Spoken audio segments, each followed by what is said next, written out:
Hello everyone, সবাই কেমন আছেন? আশা করি সবাই ভালো আছেন। আমিও খুব খুব ভালো আছি। তাই আজকের বিষয়টা হলো যে স্কুল লাইফ নিয়ে কথাবার্তা। স্কুল লাইফ নিয়ে একটু চর্চা হবে। যেটা আমি বলছি জাস্ট মনের কথাটা প্রকাশ করছি।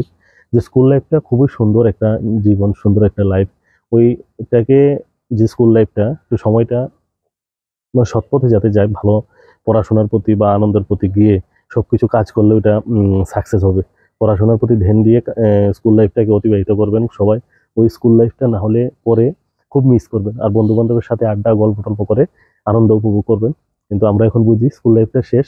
মানে আমরা ভাবি ওই লাইফটা যদি আবার হতো, কেননা স্কুল লাইফ একবার চলে যাওয়ার পর জীবনে আর আসবে না কোনোদিন। তো এই লাইফটাকে আনন্দ উপভোগ করেন সবাই সুন্দরভাবে। আর খুব মানে লাইফটা খুব সুন্দর, স্কুলের জীবনটা খুবই সুন্দর, আমরা খুব মিস করি। তো বন্ধু বান্ধব সবাই একসাথে গল্প টল্প হতো। ওই সময় কোনো চাহিদা ছিল না, তারপর লোকের আস্তে আস্তে সবার ভিতরে একটা চাহিদা ঢুকে যায়, শুধু পয়সা ইনকাম, নিজের পায়ে নিজে দাঁড়ানো। যে কোনো ওই জিনিসের আগে একটা থাকে না। ওই সময় তো বাবার হোটেলে খাওয়া দাওয়া, ওই সময় তো কিছু থাকে না। তো এখন আমরা শুধু পয়সার পিছনে ভাগি, নিজের পায়ে নিজে দাঁড়ানো। পড়াশোনার তার শেষের পথে একটা পরিবারের প্রতি চিন্তা এসে যায়, পরিবারের প্রতি মায়া এসে যাবে। বন্ধু টন্ধু ওই সময় সবাই যার যে কাজে বিজি হয়ে যায়, তো ওই পাওয়া যায় না সবাইকে। তো এটাই বলবো, স্কুল লাইফটাকে সবাই আনন্দে উপভোগ করেন, পড়াশোনা খুব করেন। এই স্কুলের লাইফটা আর জীবনে ফিরে পাবেন না। এটা খুব আমরা মিস করছি। আর আমার যত বন্ধু বান্ধব সবাই আছে, সবাইকে অনেক মিস করছি। আর যারা যারা ভিডিওটা দেখছেন, আমার বন্ধু বান্ধব যারাই দেখছেন, সবাইকে অনেক মিস করি। সবাই ভালো থাকো, সুস্থ থাকো সবসময়। আর সবাই মিলেমিশে স্কুল লাইফটাকে উপভোগ করো। সবাইকে বলছি, যারা এখন নতুন স্টুডেন্ট আছো, অনেকে ভাবো যে স্কুলে না গেলে ভালো, স্কুল লাইফটা মানে খুব বেকার লাইফ এরকম মনে হয়। কিন্তু পরে দেখবে যে এটা হলো খুব সুন্দর একটা লাইফ। এটার পরে মানুষ সব আলাদা হয়ে যাবে, বন্ধু বান্ধব ওই সময় থাকবে না বেশি। আলাদা আলাদা জায়গার আলাদা কর্মক্ষেত্রে বন্ধু হবে। ওই সময় একটা গ্রামের ছেলে ফেলে সবাই বা শহরের ছেলে সবাই একসাথে বন্ধু টন্ধু হয়ে আনন্দ করতো সবাই। তো ওই সময় একটা টেনশন ছিল না, তারপরে একটা টেনশন ঢুকে যাবে। নিজের পায়ে নিজে দাঁড়ানো, কি করব কি না, পরিবারের প্রতি চিন্তাধারা, মা বাবাকে দেখাশোনা করা, সবাই একটা দায়িত্ব এসে যাবে। এই জন্য এখন যতটুকু আনন্দ উপভোগ করেন, পড়াশোনাটা সুন্দরভাবে করেন আর এনজয় নেন। সবাই সুস্থ থাকবেন, ভালো থাকবেন। ছাত্র জীবনটা যে কত সুন্দর ছিল, কত ভালো ছিল বলতে আমাদের জন্য ছিল। এখন যারা আছেন ছাত্র জীবনে, তো ওরা তো সুন্দরভাবে দিনগুলা কাটাচ্ছেন, কাটাবেন। ওগুলোকে না হলে পরে খুব মিস করবেন, পরে অনেক মিস করবেন যদি আহ, ওটাকে সুন্দরভাবে আনন্দে উপভোগ না করেন। ছাত্র জীবনটা এমন একটা লাইফ, এটা সবাই মিস করে পড়ে। যেমন সবার বন্ধু বান্ধব সবাই একসাথে চলাফেরা, খুব একটা মানে মনের মধ্যে একটা আনন্দ থাকে ওই সময়। তো এখন আমরা ওই জিনিসটা, ওই জায়গাটা পার হয়ে গেছি। আমরা না, আর অনেকে আছে, যেমন ছেলেরাও পার হয়েছে, মেয়েরাও পার হয়েছে। তো একসাথে ছিল, অনেকদিন একসাথে বন্ধুত্ব ছিল, একসাথে ছিল, একসাথে চলাফেরা, পড়াশোনা, খুব একটা আনন্দ লাগতো ওই সময়। কিন্তু ওই সময় এত বুঝিনি। ওই সময় ভাবতাম কোন সময় স্কুল লাইফটা শেষ হবে, এই লাইফটা একদম বেকার লাইফ, এরকম মানে ভাবতাম আর কি। তারপরে যখন স্কুল লাইফ শেষ হলো, মানুষের কলেজ লাইফ শেষ হচ্ছে, ওখানে লোকে ভাবে মানে শেষ হওয়ার পর বুঝি যে আরে এটা তো আমি ভুল করেছি, এটা তো খুব ভালো লাইফ ছিল।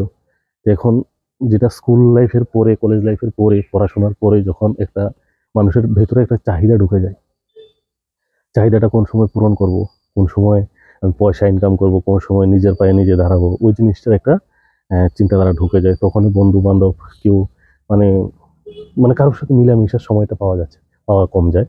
তো ওই হিসাবে বলছি, যারা এখন ছাত্র জীবনে আছেন, খুব এনজয় করেন, খুব আনন্দ করেন, পড়াশোনার প্রতি খুব ধ্যান দেন। না হলে পড়াশোনার প্রতি যদি ধ্যান না দেন, পরে খুব আফসোস করবেন। আর ওই সময়টা আর ফিরে পাবেন না। এখন যেটা বাবা মা ইনকাম করে খাওয়াচ্ছে বা পড়াচ্ছে, খুব একটা আনন্দের লাইফ। কিন্তু যে সময় নিজের পায়ে নিজে দাঁড়াবেন, নিজে ইনকাম করবেন, তখন এক একটা পয়সা খরচ করতে একটা হিসাব মানে কষ্ট হবে। ওই সময় মনে হবে যে মা বাবা কত কষ্ট করে পালন করেছে, ওরা তো কোনোদিন আমাদেরকে কোনো হিসাব আহ, দেয়নি যে আমি এত টাকা খরচ করে দিয়েছি, তুই পড়াশোনা কেন করিস না। হ্যাঁ, হয়তো বা বলে অনেক সময়, বলতে হবে, না হলে ছেলে পেলে শুনবে না, কষ্টটা বুঝবে না। তো ওই হিসাবে বলছি, যেটা ছাত্র জীবন, এটা খুবই সুন্দর জীবন। এটাকে খুব সুন্দরভাবে অতিবাহিত করো, সবাই খুব এনজয় করো, খুব আনন্দ করো। আর পড়াশোনাটা বিশেষ করে পড়াশোনার প্রতি ধ্যান দাও। না হলে পরে খুব আফসোস হবে, খুব মানে আফসোস হবে। এটা আমরাও বুঝি আর জানি, এটা হবেই। তো এটা সবার একটা বন্ধু যে সময় স্কুল থেকে চলে যায়, স্কুল থেকে 12-এর পরে বিভিন্ন লাইনে পড়াশোনা চলে যায়, তো ওই সময় খুব কষ্ট হয় একজনের প্রতি আরেকজন। ধরো কোনো বন্ধু বান্ধব বা মেয়েদের যখন বান্ধবী থাকে, বন্ধু থাকে, একজনের বিয়ে হয়ে যাচ্ছে বা আরেকজনের কোথাও চাকরি পেয়ে গেছে, বা মানে একটা সবার একটা কষ্ট থাকে মনে একটা, যখন একটা সবার প্রতি সবার একটা ভালোবাসা জেগে যায়। তো ওই জিনিসটা যখন আলাদা হয় খুব কষ্ট লাগে, কিন্তু আলাদা না হলে বোঝা যায় না। তারপরে এখন দেখি যে আমাদের যেটা ইয়ে, আমাদেরও এখন বাড়ি করে যাওয়ার পর বন্ধু টন্ধু সবাই যার যার কাজে ব্যস্ত, তো পাওয়া যায় না কাউ, কেউ চাকরি বাকরিতে, কেউ যে কোনো কাজে ব্যস্ত, বিজনেসে ব্যস্ত।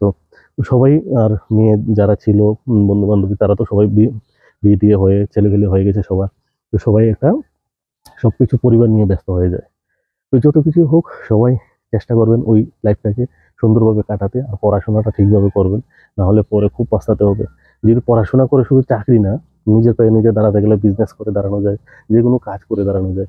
তো সবাইকে বলবো স্কুল লাইফটা খুব সুন্দর লাইফ, এটাকে খুব এনজয় করেন, খুব আনন্দ করেন, না হলে খুব পস্তাবেন পরে। আর পড়াশোনার প্রতি ধ্যান দেন।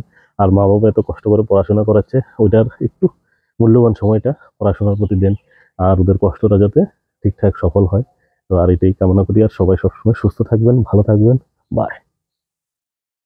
তো স্কুল লাইফের সময়, যে সময় স্কুলে ছিলাম, ওই সময় বাবা মা বলতো পর পর পর, ওই সময় আমরা ফাঁকি দিতাম।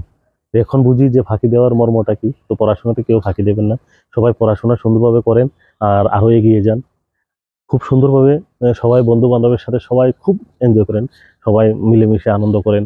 অনেক সময় পিকনিক যান, পড়াশোনার প্রতিও ধ্যান দেন, সব কাজে খেলাধুলার অ্যাক্টিভিটি থেকে শুরু করে সবকিছু করেন। তখনই দেখবেন যে একটা খুব ভালো একটা ফিলিং হবে। তারপর আর স্কুল লাইফটা যে সময় চলে যাবে, যেটা আমরা ফিল করছি, এটা হবেই, সবার একটা কষ্ট হবে, প্রচন্ড কষ্ট হবে, এটা বলার মতো না। স্কুল লাইফে একটা খুব একটা আনন্দ থাকে। তারপরে আমরা ওই সময় এত বুঝি না, যখন স্কুল লাইফটা শেষ হয়, যে সময় ক্লাস 12টা পার হবে, ফেয়ারওয়েল দিয়ে দেবে, তখন যার যে একটা আলাদা আলাদা ভাব নিয়ে চলে যাবে, কে কত নাম্বার পাবে ওই হিসাবে কেউ পড়াশোনা অন্য অন্য লাইনে করবে, অন্যদিকে চলে যাবে। তারপর যারা চাকরি বাকরিতে চলে যাবে, তো আলাদা হয়ে যায়। তারপরে যে এই যে সংসার, বিয়ে শাদী হয়ে যাবে, সংসার হয়ে যাবে, ওইটা সংসারের প্রতি টান এসে যাবে, তখন বন্ধু টন্ধু একটু উম, বন্ধুর প্রতি একটু মায়া মমতাটা কম হয়ে যায়, তখন সংসারের প্রতি ঢুকে যায় এটা। তো সবাই এখন আনন্দটা উপভোগ করেন স্কুল লাইফটাকে। আর এটা বাবার হোটেলে সুন্দরভাবে থাকেন, আর পড়াশোনাটা চালিয়ে যান, নাহলে খুব পস্তাবেন। সবাই সুস্থ থাকবেন। তো আমরা ওই সময় বাবা মার কাছ থেকে পয়সা না দিলে কান্না করতাম। তো এখন আমরা বুঝি পয়সাটার মর্মটা কতটুকু। একটা টাকা খরচ করতে আমরা অনেক চিন্তা করি। তো ওই সময় মা বাবা ফাটা জামা কাপড় পরে, না খাইয়ে বাচ্চাদেরকে পরিয়েছে, বাচ্চাদেরকে অনেক ভালো ভালো কাপড় দিয়েছে, বাচ্চারা যাতে সুখে থাকে, পড়াশোনা করে। তো ওই ওই পড়াশোনার মতো পড়াশোনা করবেন সবাই, আর নিজের পায়ে নিজে দাঁড়াবেন সবাই, সবাই সুন্দরভাবে আর দিনগুলো অতিবাহিত করেন স্টুডেন্ট লাইফটাকে। ওকে। লাইফ, যে ছাত্র জীবনটা হলো আমাদের কাছে খুব সুন্দর একটা জীবন। ওই ছাত্র জীবনটা যারা অতিবাহিত করে পার হয়, ওরা বুঝে যে ওটা কত একটা ভালো ছিল ছাত্র জীবনটা। তারপরে পার হওয়ার পর ওটা খুব কষ্ট লাগে, সব বন্ধু বান্ধবের জন্য, সবার জন্য একটা মানে কষ্ট অনুভব হয়, সবার প্রতি মায়াটা থাকে। এখন ফেসবুক ইউটিউবের মধ্যে বন্ধুদের সাথে আলোচনা হয়, দেখা হয়, কিন্তু তথাপিও একটা সামনাসামনি দেখা আর ফেসবুক ইউটিউবে দেখা বহুত অন্তর আছে। তো সবাই স্কুল লাইফটাকে খুব আনন্দ উপভোগ করবেন, আর সুস্থ থাকবেন, আর সবাই পড়াশোনা ভালো করে করবেন। তো স্কুল লাইফটা তো সুন্দর লাইফই, তো বিয়ে হওয়ার আগে, সংসার হওয়ার আগে একটা আলাদা আনন্দ থাকে। তারপর পরিবার হওয়ার পর আমাদের যেটা ইয়েটা, তো এটা অন্য একটা ইয়ে হয়ে যায়। তো এটা প্রতি ধ্যান রেখে সবাই কাজ করবেন, সবাই এই আনন্দটা উপভোগ করবেন, আর সবাই সুস্থ থাকবেন, ভালো থাকবেন। বাই। তো আমার যত বন্ধু আছে, বন্ধু বান্ধব সবাই যারা দূরে থাকেন বা কাছে থাকেন, সবাইকে অনেক অনেক ধন্যবাদ। সবাই তোদের সবাইকে আমি খুব মিস করছি। আর সবাই ভালো থাকিস, সবসময় সুস্থ থাকিস। ওকে।